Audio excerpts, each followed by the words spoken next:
the Board of Peace. Pra, siç e dëgjuar për fjalës Mirzita, dhe faleminderit. Kjo është pyetja e fundit se duhet shkoj në aeroport. Marr avionin për Frankfurt, për Gjermaninë e Veriut, që është një lidhje shumë e vështirë përndryshe. Sa i takon pyetjes, jemi në dieni, është e vërtet, për vendimin e Shqipërisë për të marrë pjesë në bordin e paqes. Nuk mund të flas në emër të 27 shteteve anëtare të Bashkimit Evropian. Në fakt edhe aty ka disa shtete të cilat do të marrin pjesë në bordin e paqes. Disa tjerë nuk e kanë ndarë akoma mendjen. Shumica e shteteve anëtare të Bashkimit Evropian nuk janë gati, nuk janë të interesuar për të marrë pjesë në bordin e paqes. I pyetëm kolegët tanë, kundërpalët tanë përse është marrë ky vendim dhe e kuptuan që në fakt është një vendim i cili mbështetet si nga shumica, ashtu edhe nga opozita në Shqipëri.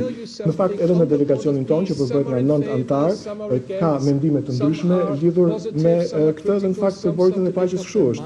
Ka nga ata që komentojnë, ka nga ata që janë pro, ka nga ata që janë kundër, sa ke fundit kjo është demokracia.